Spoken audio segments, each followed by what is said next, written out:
Right. Welcome everybody to our community AMA. Good morning, good evening, good afternoon to you, depending on where you are. Great having you here. And yeah, welcome to all the people joining us. I think we're going to give it a few more seconds before we kick it off.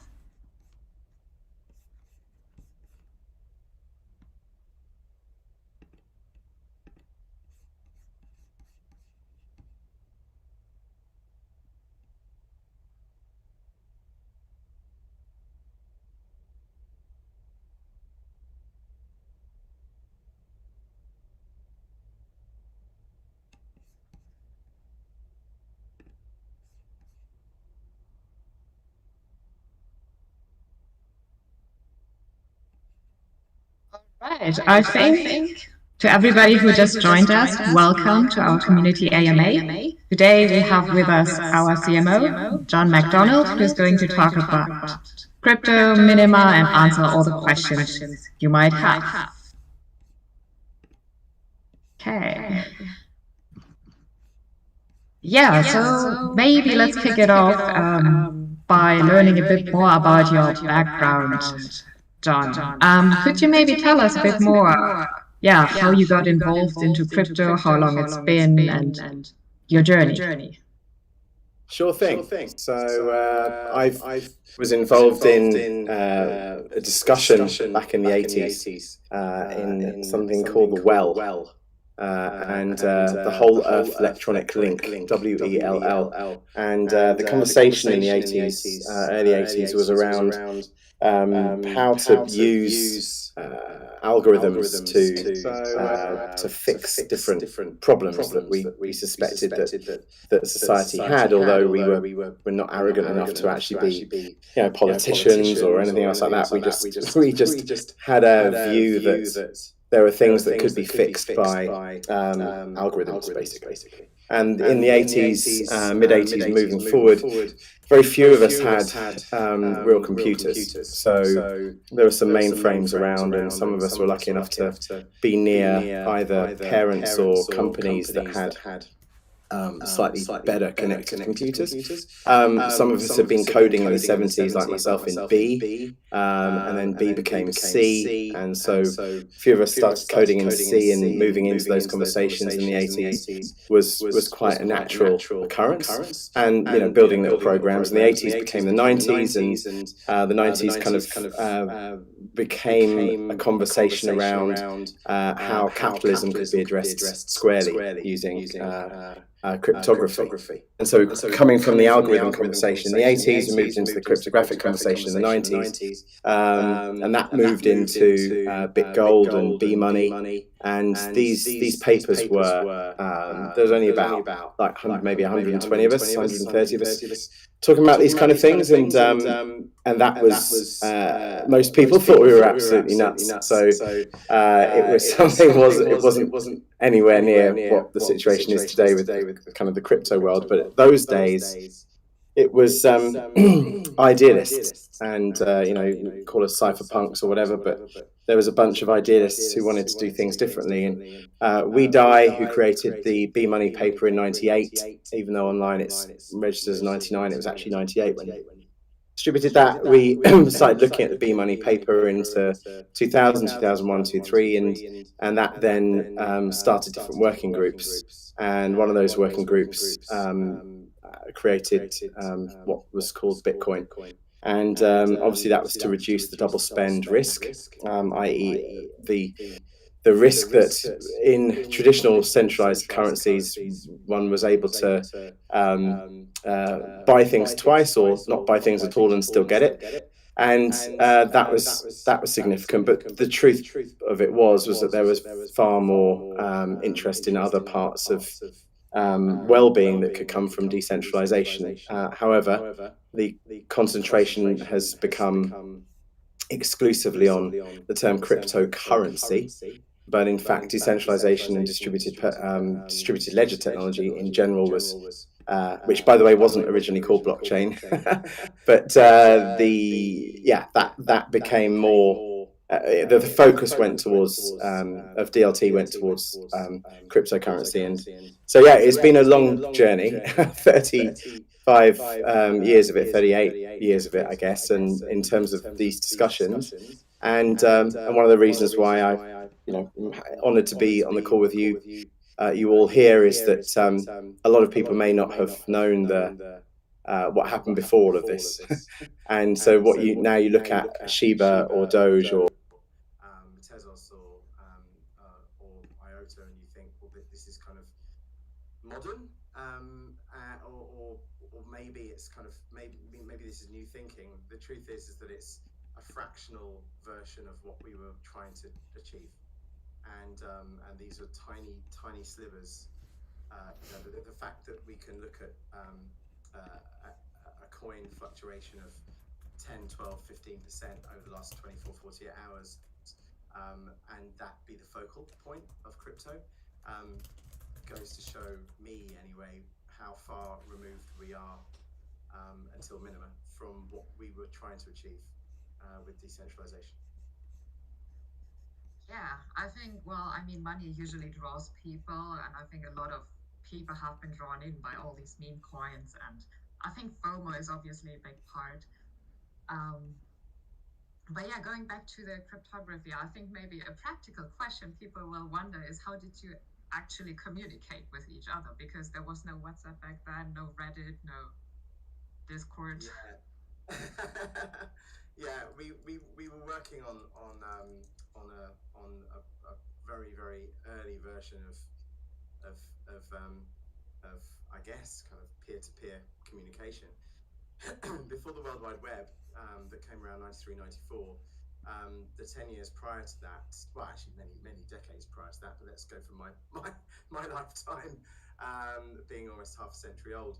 My version when I joined the Well, which was like arguably the first social network, it was a plain text format conversation, and a lot of people were using it for gaming. And when I say a lot, I mean there weren't more than a few thousand people who were active in the groups that I was in.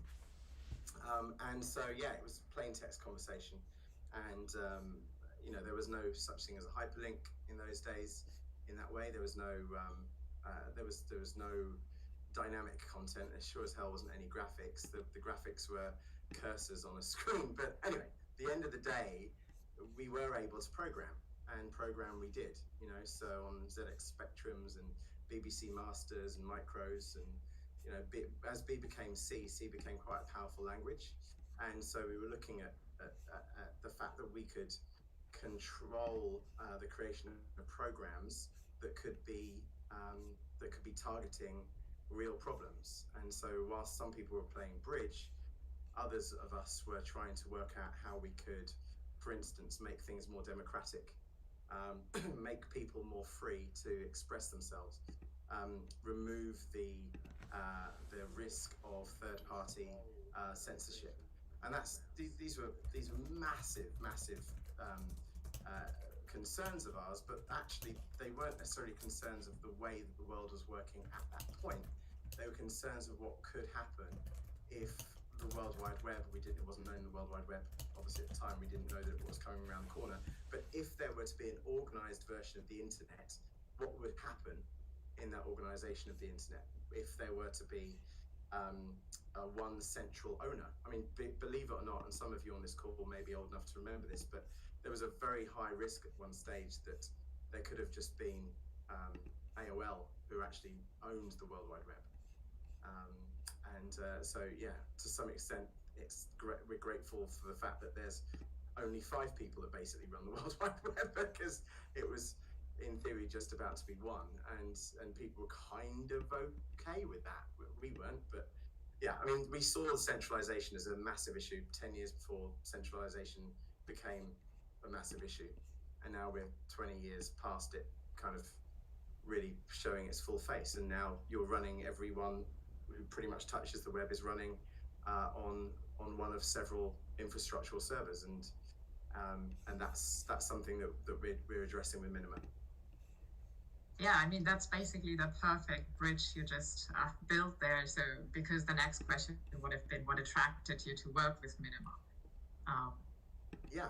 So I was working with Hugo, the chief exec of Minima, for many years before Minima. And so, funnily enough, when he was running an advertising agency in the UK, I spoke at the agency about blockchain, distributed ledger technology specifically, and no one. I mean, literally, it was like showing Concord to medieval knights. So, but we got on really well, and I think a lot of people thought that I was a robot or some kind of weird alien from the future. But it was awesome when, around that time, a lot of us, the SegWit, this is around about the time the SegWit wars, I guess, and unbeknownst to me, Paddy, the co-founder of Minima and the writer of the Minima protocol, he had got really upset with the way that Bitcoin had had kind of progressed, and he was a massive Bitcoin maximalist at the time, and was really kind of really eager for it to be its promise, as was I. I mean, although to be honest with you, it was still for me a fraction of what we were trying to achieve 10, 15 years earlier. And so, yeah, Hugo eventually stopped the agency, met Paddy. They start building stuff together, ideas together. I started advising Minima from the first, the early days, maybe the first weeks, perhaps, and then eventually it became apparent that I needed to step more fully in, like truly in, deep into Minima and help lead the company. And but I'm just very honoured to be amongst Hugo and Paddy. I mean, Paddy's a genius, obviously, and I don't say that lightly. I've worked with a few, and I've, from being a private advisor to some of the well-known geniuses in this world of the past, I've been stood alongside some clever people. But what Minima is trying to achieve is the culmination of what is essentially, from my perspective, the last 30 years of my career, and in Paddy's, the last 20 years of his build, 10, 15, 20 years of his passion projects. And it was meant to be Bitcoin, right? Let's not forget, this whole thing was meant to be Bitcoin, and it isn't. Yeah, but that's how we are all here today, which is also, on one hand, a great thing. All right. I think one of the things that people that are new to crypto always wonder is, like, how do you go about understanding this? Or how do you figure out if something is actually as good as it sounds? Do you have any advice for people who might be new to the industry, just trying to wrap their head around things? Yeah, I think the starting point is do your own research, and the DYOR that we see around plastered everywhere is something that is extremely important. And doing your own research means more than looking at candle colors or whether or not there's a huge community of followers. Doing your own research should be, if possible, to the white paper level. Actually looking behind the scenes and thinking, what exactly are these people trying to achieve? From a really basic standpoint, it's worth looking at whether something is a protocol, or whether it's a fork of an existing protocol, or if it's a token that's based on, let's say, ERC20 or any form of Ethereum link, because we can start looking at those things as in a curious way and think, well, is this something that has real long-term merit? And so it's a very awkward industry to research because there's a lot of hype and a lot of people. I mean, literally every day, I'd say someone at some stage says that they are running a completely decentralized blockchain, or this is a cutting edge, totally decentralized DeFi launch. And I think the words completely and truly and totally and decentralized have been abused. And it's hard for people who are looking into doing their own research to look past claims of this. So, for instance, one thing we can do is look at, let's say, we're a coin offering, a protocol offering that says the entire blockchain is 22 kilobytes. Well, we could look slightly deeper and say, well, is it the actual entire chain that's that, or is it just this particular part of it that's generated together with each block that's just 22 kilobytes? Or if someone says, we have the most nodes running on of all, that may well be the case, but let's look at where the actual hash comes from, or what the volume of that rate is.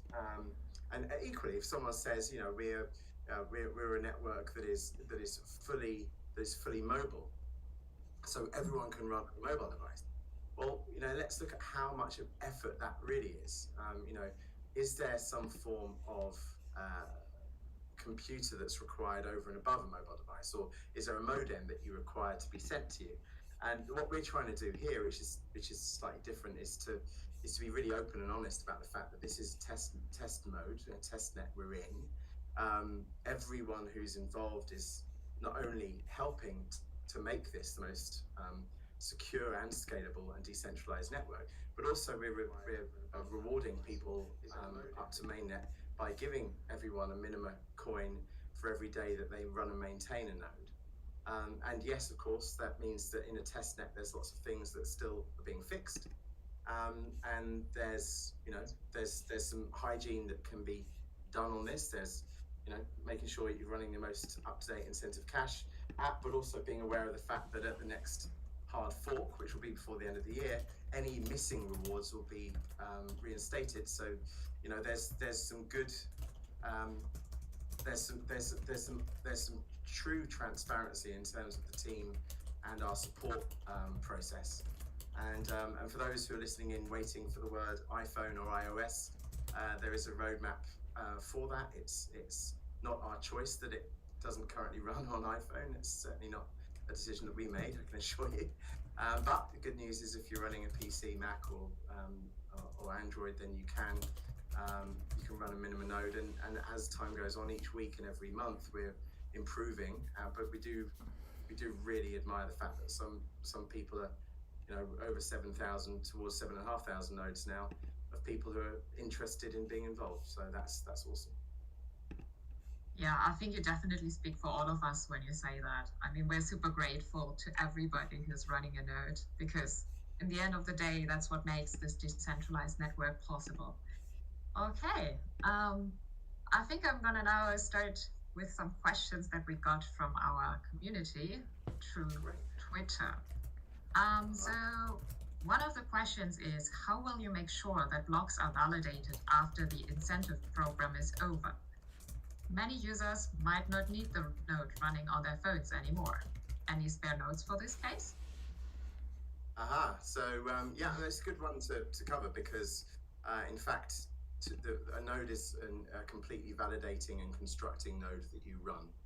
So you run your own, every single person runs their own node if they so choose, run their own node, maintain it. That is then a self-validating constructing node in and of itself. So the key point is that Minima as a company that at the moment is building this alongside you will step back on mainnet launch, and the network is then only, underline this verbally, only made up of the people who are running nodes. That's the network. Then there's no admin node, there's no super node, there's certainly not a set of validators that need to stake a whole load of coin to become validators. We think that's the opposite of what a public network should be.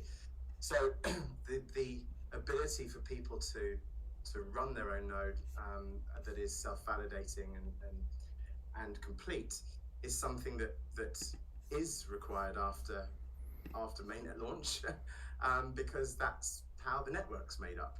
For those who aren't necessarily deep into either crypto or computing, networks are made up of nodes, right? And so the more nodes there are, the advantages for the network are exponential. It's extremely useful to have many more nodes if we want it to be much more secure, because it's far harder to have attack vectors. That is its scalability, is its node count. More is better when it comes to that. So in terms of the blockchain trilemma of the days gone by, when we say, well, we have to sacrifice decentralization if we want security and scalability. Well, yeah, most main protocols do that because that's the problem that they've run into. We don't believe it's the truth, however. We don't believe that the blockchain trilemma is unsolvable. In fact, if you centralize any components, and I mean any, as in having mining farms or having producers or third-party validators who have paid more to be so, these things mean that your decentralization is gone. It's binary. It doesn't kind of go. You don't be slightly centralized. In the same way as you can't necessarily be slightly secure or slightly insecure or slightly scalable. We have to have as many nodes as possible running, every single person who wants to run a node being part of that network with no admin, no overarching, no backdoor to anyone else who could censor anything. censorship resistant, fully scalable on mobile devices without the requirement for a high-end modem or 8 gigabytes of RAM or something. This is something that is new and will then shine a light on all of the other protocols as to whether they are truly decentralized. And frankly, and I'll say this with as much respect as possible, bearing in mind to the people I've been working with for a few decades in the crypto world, none of them are actually. So I think it would be useful for us to look at what decentralization truly looks like. And let's move away from having a handful of mining farms who are essentially controlling things, or in the case of some protocols, a significant volume of nodes running on one web server, who then essentially are in control of the chain. So that's what we're moving away from. Yeah, I think even if it's not the mining part or staking, even just protocols that have a centralized oracle sometimes are very vulnerable to any kind of wrongdoing. So yeah, it's definitely also for people who will look into other projects, highly recommend checking if they have any centralized parts. All right. Great. So the next question also came through Twitter, and it is, can you tell me who your competition is, and what are your advantages in the vast exploding blockchain market? Yeah, I mean, there's a long and a shorter version of this. I'll start with the shorter one, and then hopefully we can all kind of read between the lines of the short version, because I don't want to name and shame any particular companies or whatever, because the only competition that I look at is a blockchain that runs that can run in full on a mobile device without the requirement of anything else, and has absolutely no centralized components. And so great, you might have a blockchain that's partially running on a mobile device, but not all of it. Or you might have the ability to be a verifier on a network, checking if the history is coherent, for instance. But running a full node requires an 8-core processor and 16 gig of RAM and 1 megabit per second speed. That's not what we would see as a competitor to us. It would need to be a lightweight, fully validating and instructing node-based network with no third parties at all. So due to that, there aren't any competitors. That's the short version. The longer version is that, let's look at the ones that are mobile and theoretically decentralized. So, maybe Pioneer network is something that could be in the public side. Mina could be seen as a competitor. Could be seen as a competitor. Horizon could be seen as a competitor. I mean, in some context, one could argue that Bitcoin and Ethereum are the primary competitors.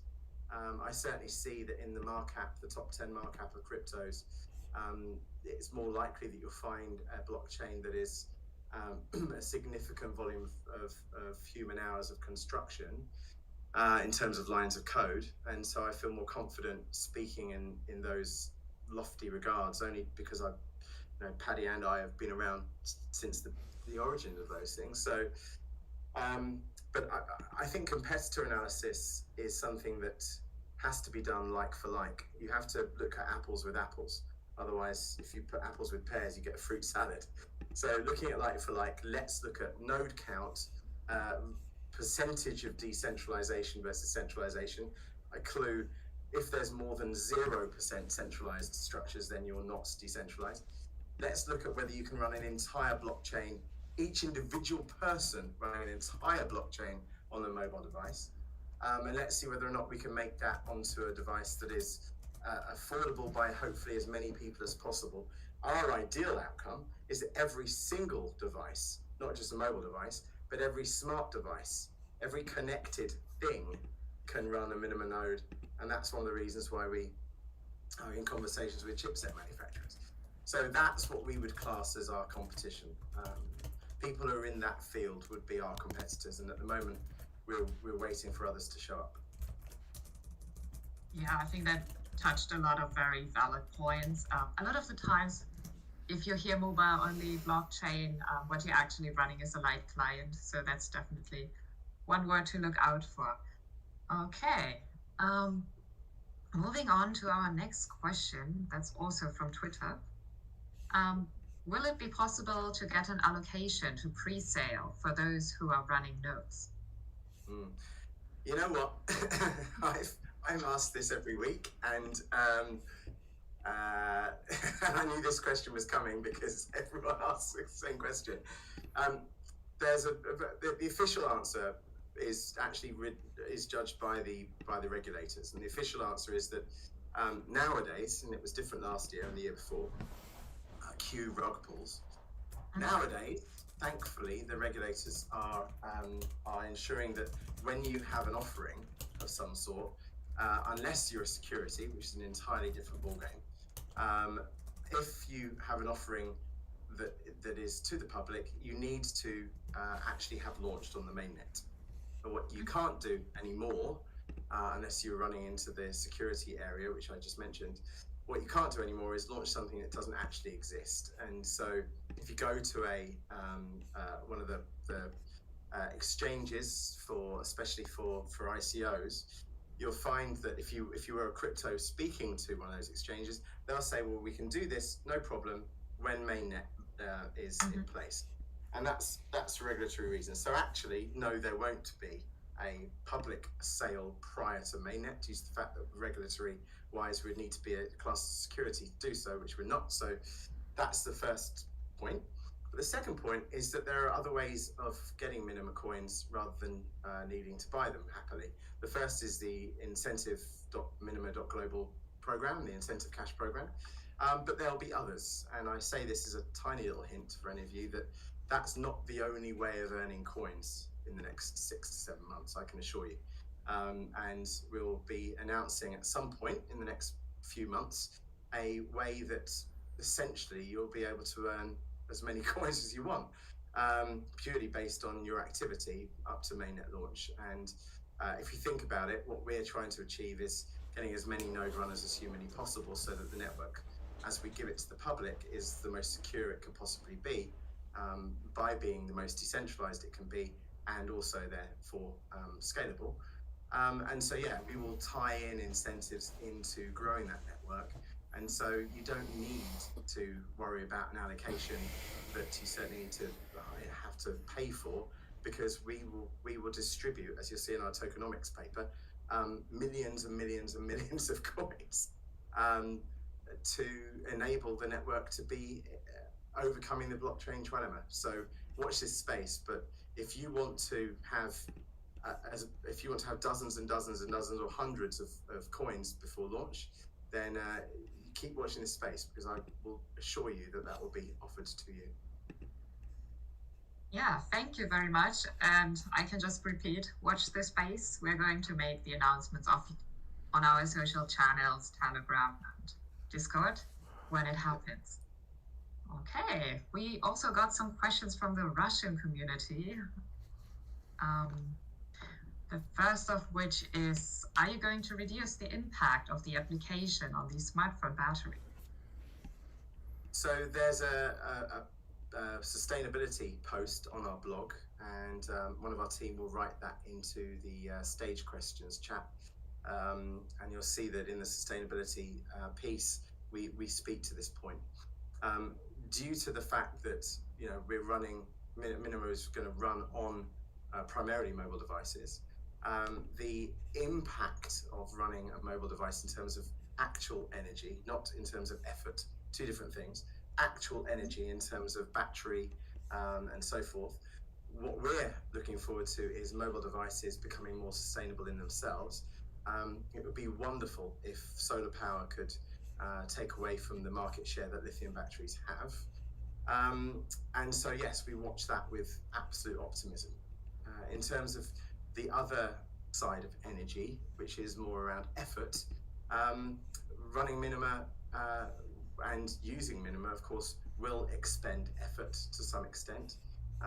So what we're looking forward to is the not only a more sustainable way that mobile devices can be used, and i.e. primarily charged, and also looking forward to ways in which the community of node runners can find more imaginative ways of using Minima, and anyone who could read the white paper or go on the site and look at the protocol layers or the tokenomics, we'll see that there is an ambition for Minima to be built on top of using its Maxima layer 2 protocol, which is absolutely scalable and buildable upon. And so I can't wait to find ways, or to watch developers, and again watch this space for that incentive program coming your way soon. That will be a very interesting way into how people can use Minima on the Maxima protocol layer in the apps, the mini dApps, in imaginative ways. But hey, mobile phone providers and smart device manufacturers, smart connected car manufacturers, let's all work together to make sure that we're not draining the environment of resources whilst we're using our beautiful connectivity. Yeah, I think that's at the moment also one of the biggest controversial points about Bitcoin. Just its lack of, or perceived lack of, sustainability. So yeah, definitely looking forward to the day where we will all be able to charge our mobile in more environmentally friendly ways. Yes, and not use server farms to run blockchains, because that's not what blockchain was meant to be. So we are the server farm. We're a server farm in our hand. Let's move away from that this concept. Yeah, definitely. Okay, the next question, yes, probably also about making Minima more accessible. Are you going to release an official version of the app on the Google Play Store? Which is kind of ironic if you think about Google Play being like one of the centralized places. Yeah, I mean, with all of the questions, I guess the point is intent, right? What would the intent be to have an official version? I mean, what not only would the intent be to be on the Google Play Store, would it be so that it becomes aware of, maybe the awareness is increased by more people, maybe more people find it if it's on Google Play. If that were to be the intent, what's the cost of that intent paying out, i.e. what's the cost benefit? So if the benefit is increased awareness, what would the cost of being on the Google Play Store be? And I don't necessarily mean financial cost, but actual other conditions. At the end of the day, it may well be, bearing in mind that this is for the Minima node to download the storefront or Minima node app is free. Also, if we can get to 1 million node runners by mainnet launch, which is our ambition, I mean, we're growing, as you can see, significantly at the moment, with the network effect of what may well come down the line in terms of how we can incentivize people even more so to grow the network, then it may well be that we don't need to be on Google Play. And when we get to 500, 700, 900,000, 1 million users, and let's say that all of those million users are connected to, on average, digitally, we're all connected to around 120 people each. Is that not actually a bigger network than the Google Play activity for that particular sector of the Play Store? So I don't know whether or not we will or not, but I'm duty bound morally to myself to do everything in my power to not necessarily need to rely on centralized components, especially not the centralized parties that are running the world at the moment. Saying that, those operating systems and platforms do tend to be running the devices that we need Minima to run on. So we're in a bit of a timing situation here, where ultimately, if every single person on Earth could run a Minima node, and that network truly is the next World Wide Web as a decentralized network for value and information exchange, which is plastered in H1 font across our website, would this not necessarily be a competitor to other networks with centralized components? Would this not be the new decentralized way of communicating and interacting with each other? And so if that is the case, then 3 to 5, 7 years down the line, we could look back at a decision to be in an application store as potentially damaging. Yeah, and I think maybe this question is also a bit hinting towards legitimacy for people who might not be coming from the crypto space, because they look for these big players, and if your app is in the Play Store, then it is somehow vetted, versus if you just go to a Discord server, you could be downloading what could be a virus as well. So Yeah, I think ironically, of course, with no disrespect to anyone in the Android department who I know very well, being an advisor in the past to Google, so the Google Play apps are not necessarily as vetted as the Apple apps, but that's not necessarily a good thing. Going back to whether or not we're on iOS just yet, part of the reason is because of that. So I think the credibility for Minima will come from its people, and as will the decentralization, security, and scalability. And so my hope is that we can, as people, enable other people to become aware of Minima and use Minima and enjoy building on top of it because of each other, as opposed to a monolithic infrastructure that commands and controls how we use the internet. Yeah, and who knows? There might be soon an app store on Minima. I'm almost certain of it, but No, I'm pretty convinced. All right, so moving on. Yeah, so there's obviously a question towards listing, which is probably one of the big ones we hear every week as well. Where will Minima be listed? And pre-sale, we already answered that. So. Okay, listing. Yeah, I mean, listing, and this is great. I'm really glad that we can touch on this because it is very popular. It's kind of right up there with when iOS and when Lambo, I guess. When listing is going to be announced next year. We've said in our tokenomics that it's Q2 22 is the ambition for listing, but that would be very much down to what happens in the new year, and we'll see then. But everyone who's involved will know obviously about the listing when we announce it. But I can assure you that our ambition is to launch around about the middle of 22. There's a lot of moving parts, and they're not all ours. Our part is ensuring that we have the final complete version of Minima for launch, because there will only be one final complete version. The testnet you're in at the moment is testing for a reason. So once it's launched, then that's the complete protocol. So that's one part that we can control. The rest of it, in terms of exchange politics and timing, is and local regulations, is something that is less in our control. And but once we have agreed all of those terms, and everyone on here will absolutely know in plenty of time. What we won't do is try and surprise the market. It would be unfair to the node runners, frankly, and we are serving our community here, so that's our priority. Okay, definitely we are going to over communicate if anything in that direction happens. And by the way, just to go back on the point around the Play Store, just to reiterate, everything around this, everything in terms of new incentives, and whether it's in the Play Store and iOS, is all TBC. It's all to be announced. We have ambition and we have views, but we may or may not do all of these things. This is a testnet where we're experimenting with different things, and if it turns out that we and the community, who are the main people, feel as if something has to go in one direction, then it will. But we're not writing anything out just yet, and we're not writing anything in just yet. All we can say is that our ambition is to get to as many nodes as possible, so that when we release this to the public and step back, because it's in the public's network, that needs to be done in a way that has no centralized components. So it is actually a decentralized network, other than every single blockchain that says that they are decentralized, only to find out this inconvenient truth that the emperor is not actually wearing any clothes, and there's an elephant in the room. There's this tiny little centralized component. And so that's the thing that our ambition is to thwart. We're trying to go against that. Yeah, so exciting times coming up, definitely. So the next one is probably also tied to the other questions, but it is about community-backed pre-sale initiative was planned for Q4 2021. What is its fate?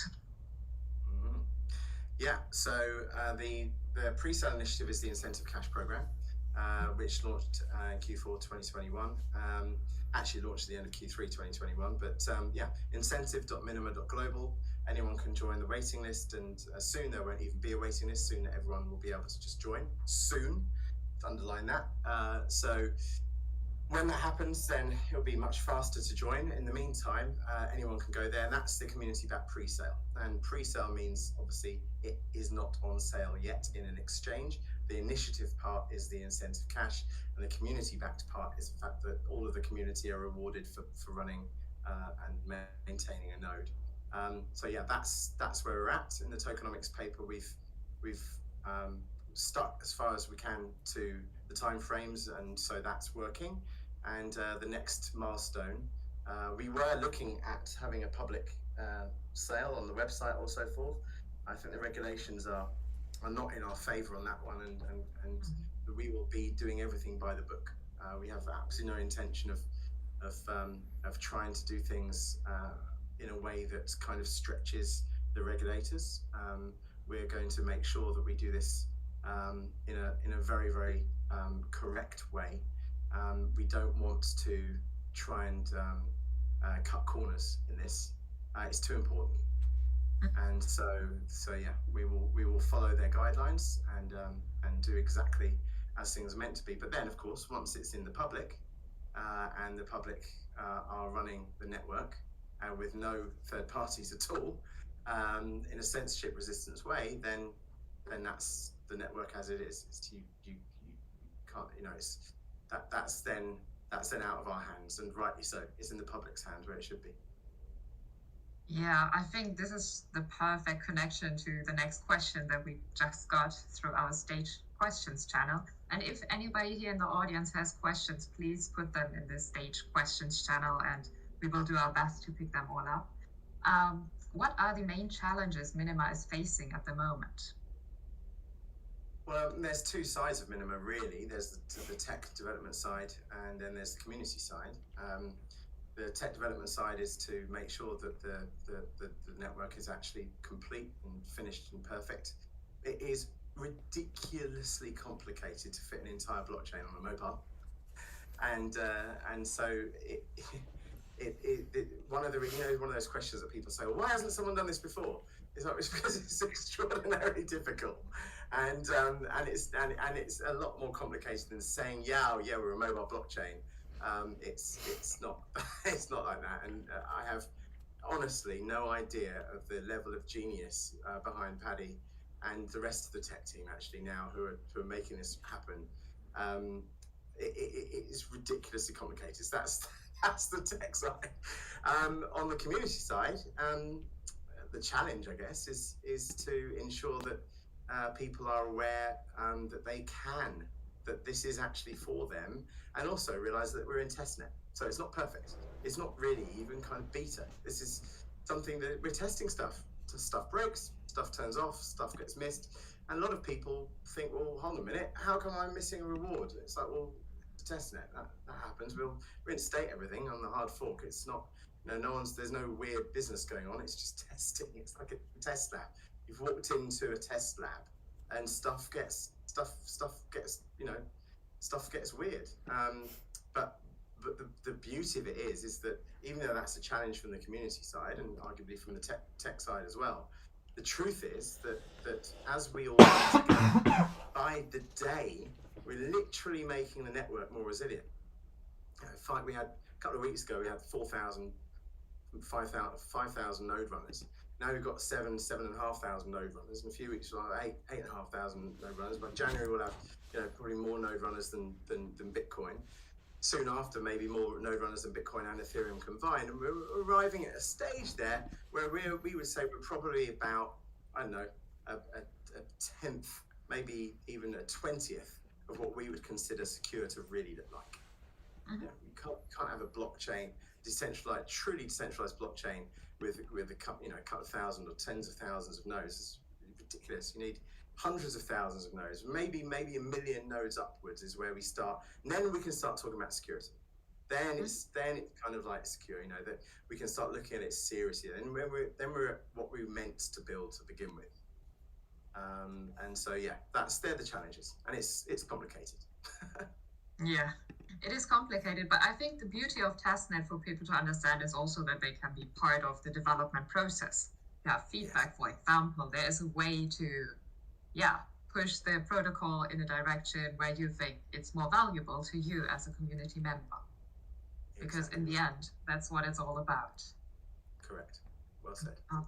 Okay, so we got another interesting question.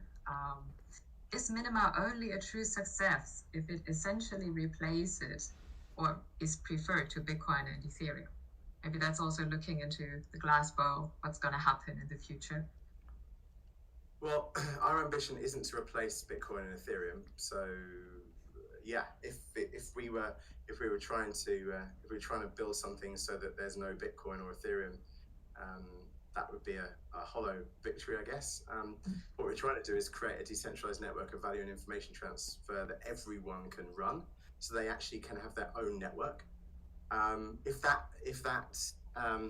means that Bitcoin and Ethereum aren't seen in the same light, then so be it. But the success of this will be down to the ability for humans to have their own network, and that was the whole point of this. It wasn't meant to be only to the few who can afford to run a server farm or run a huge supercomputer or dozens and dozens of devices. That's not what we meant by decentralized architecture. That's not the point. But yeah, I think the success of this will be, first success is when we hit mainnet launch. From a technical perspective, that's massive. There's many milestones in between then and now, but that's kind of the most public available one. And then the other one is the volume of nodes, and we need to be 10x, 20x what the theoretically largest blockchain node volume is at the moment to start talking about scalability. So yeah, it's not about beating Bitcoin or killing Ethereum. That those things have their own place, and they seem to be used now as places of storing money, which is ironic. But I think there's more we can do with distributed ledger technology. How do you see it play out? Let's say 3 years into the future, Minima is well known to everybody, millions of people are running in. What's the place for something like Bitcoin and Ethereum? Or Solana, or whatever else is going to be left? I don't know. I like the first bit. Yeah, let's say 3-5 years time, there's millions of Minima users. I think there will be. I think that there'll be two parts of the blockchain world, the crypto world.